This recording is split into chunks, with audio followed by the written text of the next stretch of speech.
গার্গী দীক্ষার পক্ষ থেকে আবার একটি নতুন ভিডিও নিয়ে এসেছি তোমাদের কাছে। আমি এর আগে রিভার সম্পর্কে পড়াচ্ছিলাম এবং রিভার মরফোলজি, রিভারের বিভিন্ন depositional landform, erosional landform, transportational landform নিয়ে এর আগের দুটি ভিডিওতে কিছু পরিমাণ আলোচনা আমি করেছি। রিভারের পার্টের আজকে last part, this the third part of the river, যেখানে লোয়ার রিভার কোর্স অর্থাৎ রিভারের যেটা একদম শেষ transportation depositional course, lower part of the river, একদম বলা যেতে পারে আপ টু দ্য মাউথ পর্যন্ত ডিফারেন্ট কাইন্ড অফ ল্যান্ডফর্ম যেগুলো দেখতে পাওয়া যায়। তো আমরা আজকে সেই জিনিসগুলো নিয়ে ডিসকাস করব। রিভারের ডিপোজিশনাল ওয়ার্ক কেবলমাত্র একটা স্লোপ অফ দ্য ল্যান্ড, ওয়াটারের অ্যামাউন্ট এবং স্পিডের উপর ডিপেন্ড করে তা নয়। লিথোলজি অর্থাৎ রিভারটা কোন জায়গাটার মধ্যে দিয়ে যাচ্ছে, সেখানে রিভারের লিথোলজি বা শিলা লক্ষণ যেটাকে আমরা বলে থাকি, অর্থাৎ একটা জায়গায় রিভার যে যাতায়াত করছে সেই জায়গাটাতে কি ধরনের শিলা রয়েছে, সেটা কিরকম ধরনের হার্ড রক মাস, সফট রক মাস, তার পার্কুলেশন করবার ক্ষমতা রয়েছে না পার্কুলেশন করার ক্ষমতা নেই, সেটা একটা বড় ব্যাপার। তার গ্র্যানুলার স্ট্রাকচার একটা বড় ব্যাপার, স্লোপ থাকলে স্লোপের অ্যালাইনমেন্ট একটা বড় ব্যাপার, কোন টাইম পিরিয়ড ধরে কত ইন্টেন্সিটিতে কখন লোয়ার পার্ট অফ দ্য রিভারের ক্ষেত্রে তো নতুন করে সেখানে কোনো গ্লেসিয়েশনের ব্যাপার থাকে না। তো সেখানে ওয়াটার বডিজের নতুন করে ইনক্লুশন মানে হঠাৎ করে ওপর থেকে কোনো একটা জায়গায় বৃষ্টি হলো, সেই জলটা এলো, অথবা যে এরিয়াটার মধ্যে দিয়ে যাচ্ছে সেই এরিয়াটার ক্ষেত্রে দেখতে পাওয়া যায় সেখানে যদি বৃষ্টি হয়ে থাকে তাহলে সেই জলটা ওটার মধ্যে ইনক্লুড হয়ে থাকে। তাহলে এই যে হঠাৎ করে জল বেড়ে যাওয়া, কমে যাওয়া, এই সব কিছু জিনিসই কিন্তু রিভারের ক্ষেত্রে এই তার ডিপোজিশন এবং তার ট্রান্সপোর্টেশনাল ওয়ার্ককে যথেষ্ট পরিমাণে এফেক্ট করে থাকে। তো রিভারের ক্ষেত্রে আমরা যদি এরকম একটা ল্যান্ডফর্মকে আঁকি, যার এরকম তিনটে সেগমেন্ট যদি আমরা ভাবি, তাহলে এরকম দেখতে পাওয়া যাবে যেটা অনেকবার এইরকম পর্যায়ে আসে।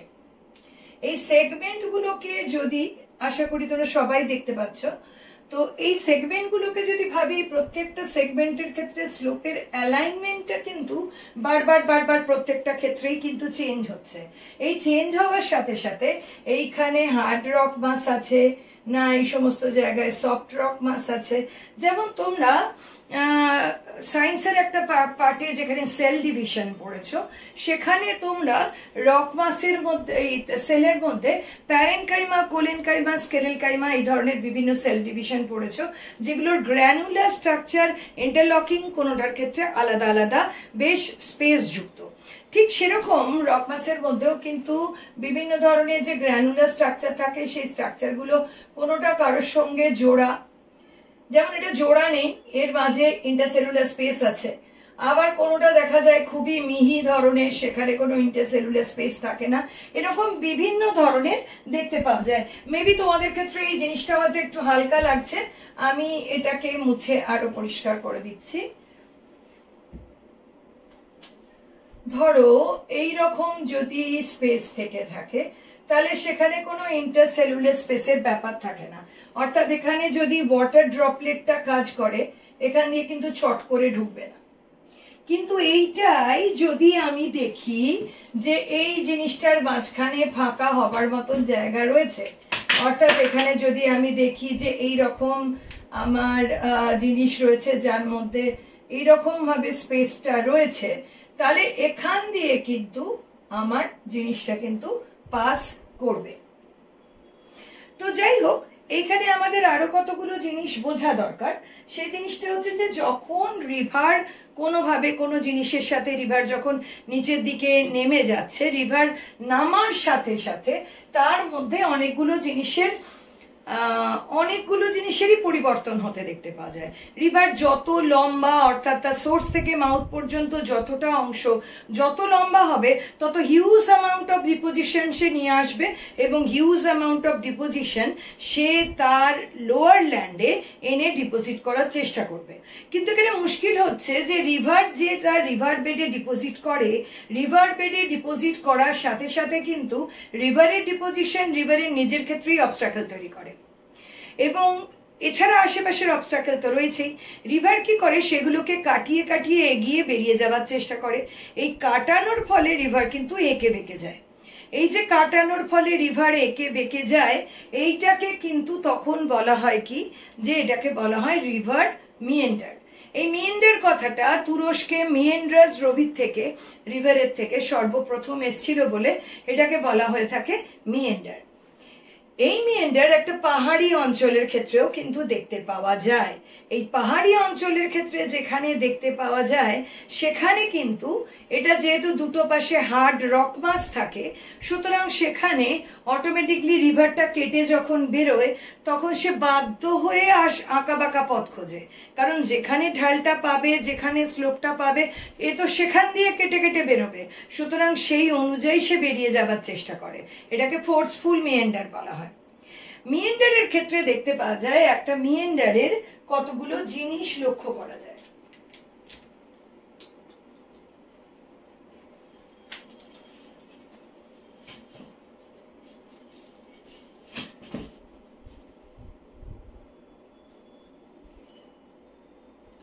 এখানে দেখা যায় কি, যে মিয়েন্ডার যখন হয় এইরকম একটা বেন্ড তৈরি হয়।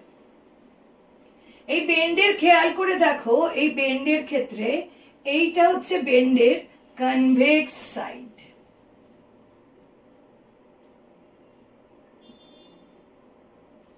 আর এইটা বেন্ডের কনকেভ সাইড। জেনারেলি দেখা যায় এই রকম জায়গাগুলোতে কন্টিনিউয়ালি রিভারটা যত এরকম এরকম ভাবে বেন্ড হতে থাকবে, তত দেখা যাবে রিভার এই জায়গাগুলো ধাক্কা খাবে, এখানে গিয়ে ডিপোজিট করবে, ধাক্কা খাবে, এখানে এসে ডিপোজিট করবে। এই রকম ডিপোজিট করতে করতে অনেক সময় দেখতে পাওয়া যায় এই দিকের জায়গাটা অনেক বেশি খাড়া হয়ে যায়, এবং এটা 3 ডাইমেনশনাল ফিগারে যদি আমরা এঁকে থাকি তাহলে এই জিনিসের কার্ভটা এই রকম হয়ে যায়।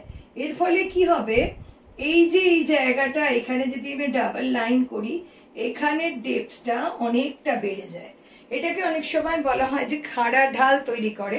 এই খাড়া ঢাল তৈরি হবার ফলে রিভারের বেন্ডের মধ্যে বা মিয়েন্ডারের মধ্যে অনেক ধরনের কিন্তু সঞ্চয় বা অনেক ধরনের ল্যান্ডফর্ম দেখতে পাওয়া যায়। রিভারের এই যে মিয়েন্ডার, এই মিয়েন্ডারের মধ্যেও কিন্তু বিভিন্ন ধরনের ল্যান্ডফর্ম বা বিভিন্ন ধরনের আমাদের জানার জিনিস রয়েছে। এক হচ্ছে এই যে বেন্ডগুলো, বেন্ড বিভিন্ন ধরনের হয়, এগুলোর উইডথ মাপার ব্যাপার রয়েছে। এই বাঁকগুলো কোথায় গোলাকার, কতটা এদের কার্ভেচার, কোনটাকে মিয়েন্ডার, কোনটাকে সাইনুয়াস, কোনটাকে আমরা রাউন্ড শেপ, বিভিন্ন রকম নাম দিতে পারি, এবং সেগুলো জানবার রিভার মরফোলজিক্যাল রিলেটেড বিভিন্ন ধরনের অঙ্ক রয়েছে, বিভিন্ন ধরনের হিসাব রয়েছে।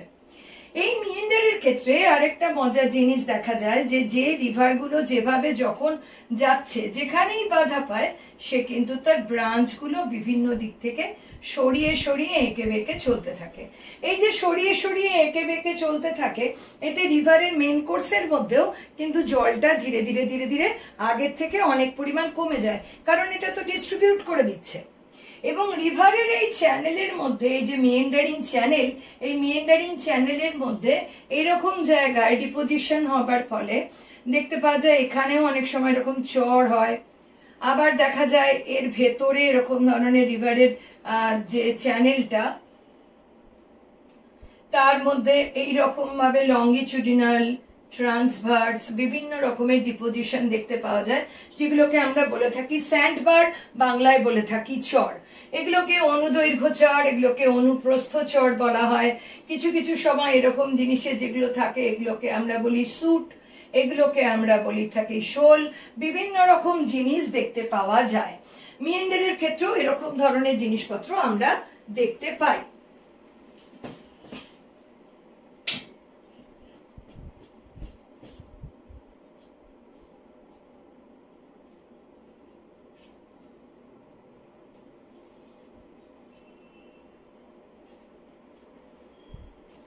এখন এই যে মিয়েন্ডারের বিভিন্ন জিনিসগুলো আমরা যা দেখতে পেলাম, সেগুলোর পরে আরেকটা জিনিস দেখা যায় যে আমরা রিভারের ক্ষেত্রে এই যে বিভিন্ন ধরনের বেন্ডগুলো তৈরি হয় সেগুলোর মধ্যে তোমার ইনসেস্ট মিয়েন্ডার দেখতে পাওয়া যায়, অর্থাৎ যেখানে আমাদের এই ধরনের বেন্ডটার ক্ষয়টা বেশি হবে সেই রকম জায়গার বাঁকের ফলে সেটাকে এখানে তোমার তৈরি হয় ইনসেস্ট মিয়েন্ডার। আবার অনেক অক্সবো মিয়েন্ডার তৈরি হয়।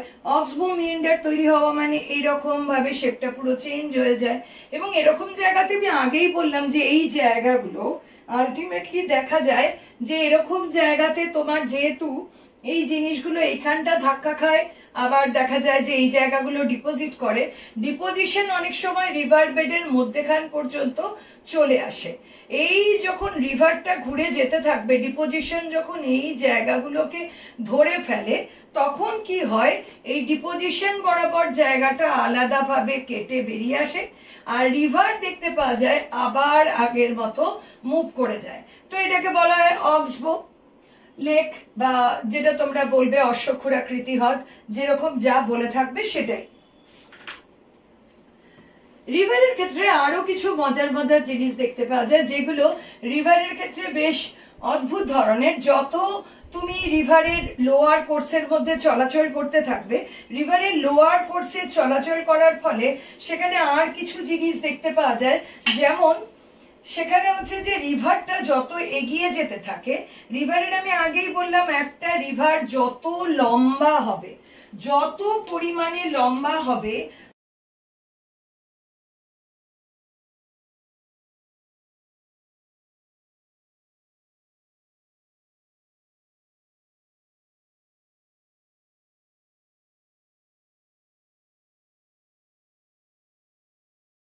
তত দেখতে পাওয়া যাবে যে রিভার যত লম্বা হবে তার বিভিন্ন জিনিস ডিপোজিট করার জায়গাটাও কিন্তু প্রচুর হবে, কারণ সে হিউজ অ্যামাউন্ট অফ লোড তো তার লম্বা রিভার কোর্সের মাধ্যমে এনেছে। এটা তো একটা বড় পয়েন্ট যে তার বিভিন্ন জিনিসকে সে তার এটার মধ্যে রিভার কোর্সের মধ্যে নিয়ে এসেছে। তো এই যে বিদ্যা রিভার কোর্সের মধ্যে নিয়ে আসে, তার ফলে কি হয়, যখন অনেক সময় দেখতে পাওয়া যায় যে লোয়ার কোর্সে হঠাৎ করে যে সমস্ত জায়গা জনবহুল, যেখানে রিভারের জল প্রচুর পরিমাণে ব্যবহার করা হচ্ছে, সেখানে তারাও রিভারকে নোংরা করছে। এবং এটা আমাদের দেশের ক্ষেত্রে কেন, প্রত্যেকটা দেশের ক্ষেত্রেই হয়। সেখানে আরেকটা জিনিস দেখা যায় ন্যাচারাল লেভি, এবং দেখা যায় কি ফ্লাড প্লেন। এবার এখানে ন্যাচারাল লেভি ফ্লাড প্লেনের জায়গায় এইটা হলো রিভার, এর দুটো এই জায়গা হচ্ছে ন্যাচারাল লেভি। এটা কি করে হয়? এটা হবার কারণ হচ্ছে রিভারটা তো এইভাবে যাচ্ছে, তো এইভাবে যেতে যেতে তার পক্ষে যতটা তার রিভার বেডে নেওয়ার ক্ষমতা, সেটা যত বৃষ্টি হোক আর যাই হোক, সে এই জিনিসটাকে গ্রহণ করবে বা রাখবে। যখন খুব বৃষ্টিটা বেড়ে যাবে, সে তখন কি করবে, এই জিনিসটাকে পুরোটাকে জলটা শুদ্ধ পুরো ডিপোজিশন গুলো দুটো সাইডে পাঠিয়ে দেবে। বৃষ্টি থেমে যাবে, বৃষ্টি থেমে যাবার পরে যখন রোদ উঠবে, এই জল, এই সেডিমেন্ট, এটা কিন্তু পুরোটা আবার রিভার বেডে ফিরে আসে না, পুরোটা কোনোভাবেই আবার রিভার বেডে ফিরে আসে না। তার কারণ এটা যাবার সময় বৃষ্টির জল, স্লোপ, একটা আলাদা ফোর্স যেভাবে কাজ করেছে, আসবার সময় সেই জিনিসটা তো পুরোটা একভাবে সেভাবে কাজ করবে না। এই যে জিনিসটা একসাথে পুরো এইভাবে কাজ করবে না, তার ফলে কি হবে, এখানে কিছুটা মাটির তলায় ঢুকে যাবে, কিছুটা রোদে শুকিয়ে যেতে পারে, বাকি যেটা থাকবে সেটা রিভার বেডে ফিরে আসবে। বাকি যে জিনিসটা থাকবে সেটা রিভার বেডে ফিরে আসবে, সেটা তো পরের কথা। এই যে লম্বা অংশটা যেটা ফ্লাড হয়ে দুটো সাইডে চলে গেল, সেই জায়গাটা কিন্তু বেসিক্যালি আমরা কি বলবো, ফ্লাড প্লেন। সেই জায়গাটাকে আমরা বলবো ফ্লাড প্লেন, কারণ ফ্লাডের ফলে সেই প্লেনটা তৈরি হয়েছে, ফ্লাডের ফলে সেই প্লেনটা তৈরি হয়েছে বলে আমরা তাকে বলবো ফ্লাড প্লেন। এবার এখানে দেখতে পাওয়া যাবে ন্যাচারাল লেভি। এই ন্যাচারাল লেভি তো মানুষ তৈরি করে, অর্থাৎ সেখানে কোনো জায়গায় বন্যা হলো, বাঁধ দিল, সেগুলো তো তৈরি করাই হয়, পাথর ফাথর কংক্রিট বিভিন্ন জিনিস দিয়ে তৈরি হয়। কিন্তু এখানে কি হয়, আমার যদি বৃষ্টি কমও হয়, আমার রিভার ডেপথে যতটা পরিমাণ লোড ধরা সম্ভব, আমি ততটাই রিভারের লোড ধরবো, তারপরে তো আর ধরতে পারবো না। সুতরাং সেখানে আমার সেই অবস্থাতে আজকে এবছর যতটা বন্যা হয়েছে, পরের বছর হয়তো আরো বেশি হলো, বা তার আগের বছর আরো বেশি হয়েছিল, প্রত্যেক ক্ষেত্রে এই দুটো অংশ তো ফ্লাডেড হচ্ছেই। তাহলে এখানে বারবার জিনিসগুলো জমা হতে হতে কি হয়, এই দুটো জায়গা যথেষ্ট পরিমাণে উঁচু হয়ে যায়, এবং যথেষ্ট পরিমাণে উঁচু হয়ে যে জিনিসটা তৈরি করে তাকে আমরা কি বলছি, তাকে আমরা বলছি ন্যাচারাল লেভি। ঠিক আছে, এইবার এই ন্যাচারাল লেভি ছাড়া আর কি কি ধরনের জিনিস দেখা যায়? দেখতে পাওয়া যায় অনেক সময় দেখা যায় যে রিভার কোর্সের মধ্যে আরো কতগুলো জিনিস রয়েছে, যেমন দেখা যায় বিভিন্ন ধরনের টেরাস। টেরাস জিনিসটা একটা রিভার কোর্স, তার সেটা যত লম্বা হবে এবং একটা রিভারের কোন জায়গায় কখন কোন জায়গায় কিভাবে রিজুমিনেশন হবে সেটা কিন্তু কারো জানা নেই। নর্মাল সাইকেল অফ ইরোশনে রিভার সম্পর্কে আমরা যে জিনিসগুলো পড়েছি, সেইখানে নর্মাল সাইকেল অফ ইরোশনে রিভারের জিনিসটা খুব স্মুথ, এইভাবে উঠলো, বিভিন্ন জায়গায় ক্ষয়কার্য করলো, এখানে গিয়ে ডিপোজিট হলো, এখানে গিয়ে পেনিপ্লেন তৈরি হলো, এগুলো খুব স্মুথ। কিন্তু কোনো একটা জায়গায় কোনো রকম জিওমরফোলজিক্যাল আপলিফমেন্ট বা ডিস্টারবেন্সেস এর ফলে, সেটা তার মিডল কোর্স হোক, সেটা তার লোয়ার কোর্স হোক, ইভেন সেটা তোর আপার কোর্স হোক, যেখানেই হোক না কারণ, সেই জায়গাতে নতুন করে আপার কোর্সে তো এখানে আমরা আগের বার বলেই দিয়েছি, লোয়ার কোর্সে হঠাৎ করে যদি দেখতে পাওয়া যায় যে আবার কোনো না কোনো ভাবে হঠাৎ ভাবে আপলিফমেন্ট হয়েছে বা সেটা আবার রিজুমিনেশন হয়েছে, তাহলে তার আবার নতুন করে আপলিফমেন্ট হবে, বা নতুন করে আপলিফমেন্ট হবার ফলে রিভার ভ্যালির মধ্যে আবার নতুন করে ভ্যালি তৈরি হবে, এবং সেখানে কি তৈরি হবে, সেখানে তৈরি হবে নিক পয়েন্ট। নর্মাল ক্ষেত্রে আমরা রিভারের ক্ষেত্রে যে জিনিসটা দেখতে পাবো, নর্মালি দেখতে পাবো এটা ভি শেপ ভ্যালি, কিন্তু এখানে দেখব এই রকম ভি শেপ ভ্যালি তৈরি হবে, এই রকম ভি শেপ ভ্যালি তৈরি হবে, একটা ভ্যালির মধ্যে আরেকটা ভ্যালি আমরা দেখতে পাবো, এইগুলোকে বলা হয় নিক পয়েন্ট। এগুলো দেখতে পাবো এখানে। এটার মধ্যে যদি অল্টারনেট রক মাস থাকে, তাহলে অল্টারনেট রক মাসের মধ্যে টেরাসও তৈরি হয়ে থাকে, সেটা আবার পেয়ার টেরাস হতে পারে, আনপেয়ার টেরাস হতে পারে। পেয়ার টেরাস হওয়া মানে দুটো দিকেই সমান থাকবে কাউন্ট অনুযায়ী, আনপেয়ার হলে দুদিকে সমান থাকবে না। এই ধরনের জিনিসের ছাড়াও আরেক ধরনের জিনিসও দেখতে পাওয়া যায়, ফ্লাড পেনের মধ্যেও কিন্তু স্ট্রাকচারাল টেরাস তৈরি হয়। ফ্লাড পেন যেটা তৈরি হয়ে গেছে সেটার মধ্যে নতুন করে বিভিন্ন রকম ক্ষয় সঞ্চয়, নানা রকম কাজের বৈপরীত্য বা ডিফারেন্সিয়েশনের জন্য আলটিমেটলি সেখানে স্ট্রাকচারাল টেরাস তৈরি হতে পারে। ফ্ল্যাট প্লেন আর টেরাস বা নিক পয়েন্টের বিভিন্ন জিনিস, সেইগুলো ছাড়া আর যেটা দেখতে পাওয়া যায় সেটা দেখতে পাওয়া যায় ডেল্টা। ডেল্টা একটা খুব বড় জিনিস। ডেল্টা কিন্তু সব নদীর ক্ষেত্রে যে গড়ে ওঠে সেটা কখনোই নয়। ডেল্টা তৈরি হয় পার্টিকুলার কিছু কেসে। এইগুলো তোমাদেরকে খুব মন দিয়ে শুনতে হবে, কারণ আমি তোমাদেরকে এঁকে বোঝালেও ডেল্টা তৈরি হবার কন্ডিশনটা তোমরা কিন্তু কখনোই সেইভাবে বুঝতে পারবে না।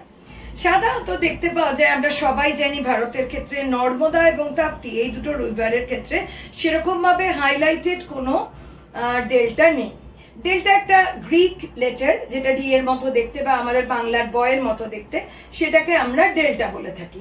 তো এই ডেল্টা জিনিসটা কি করে তৈরি হয়? Huge amount of deposition, lowering of landmass, স্লোপের অ্যালাইনমেন্ট খুব নিচের দিকে নেমে যাওয়া, এবং হিউজ অ্যামাউন্ট অফ লোড। যত লম্বা নদী হবে সে তত হিউজ অ্যামাউন্ট অফ লোড নিয়ে আসবে।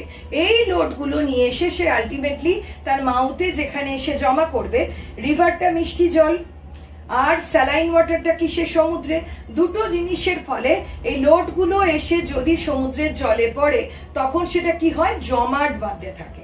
কিন্তু জমাট বাঁধতে থাকে বলেই যে কোনো জিনিস ফেলে দিলেই জমাট বাঁধবে তা কিন্তু না। সেটার উপর ডিপেন্ড করে যে ল্যান্ডমাসটার মধ্যে দিয়ে রিভারটা আসছে, এসে এইটাকে যদি আমরা রিভার ভাবি, এই পুরো জায়গাটাকে যদি আমরা ওশেন ভেবে নিই, এটা যদি এখানে কোনো রকম আর ল্যান্ডমাস না থাকে, তাহলে এইরকম জায়গায় জোয়ার ভাটাটা খুব বেশি খেলে। যেখানে জোয়ার ভাটা বা টাইডাল ফোর্সটা বেশি থাকবে, রিভার যাই বয়ে নিয়ে এসে সেখানে ফেলুক না কেন, টাইডাল ফোর্সের ফলে সেটা ধুয়ে বেরিয়ে যাবে, খুব কম পরিমাণে সেখানে জমা হবে। সুতরাং সেখানে ডেল্টা তৈরি হবার চান্সেসটা নেগেটিভ।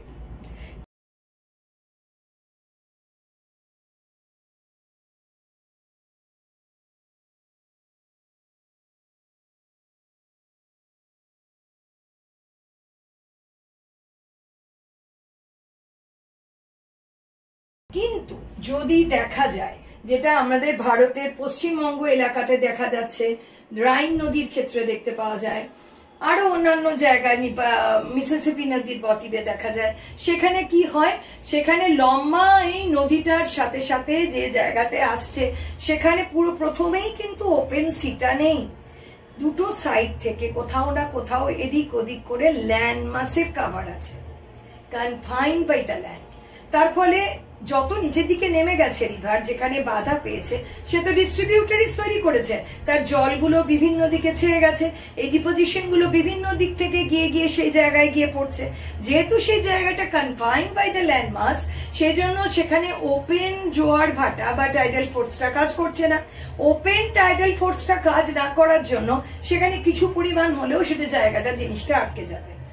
নট অনলি দ্যাট, যদি সেটা নাও হয়ে থাকে, যদি আমরা ভারতের গুজরাট এই জায়গাটার কথা বলি, যেখানে নর্মদা এবং তাপ্তি আছে, এই দুটো জায়গার এইখানটাতে কিন্তু খাঁড়ি তৈরি হয়েছে, এই জায়গাটা খাঁড়ি তৈরি হয়েছে এবং খাঁড়িও বদ্বীপ তৈরি হয়েছে। খাঁড়িও বদ্বীপকে দেখো, এটা কিন্তু কনফাইন্ড বাই দ্য ল্যান্ড মাসে আরব সাগরের এই অংশটা কিন্তু এখানে সরু হয়ে ভেতর দিকে ঢুকে গেছে।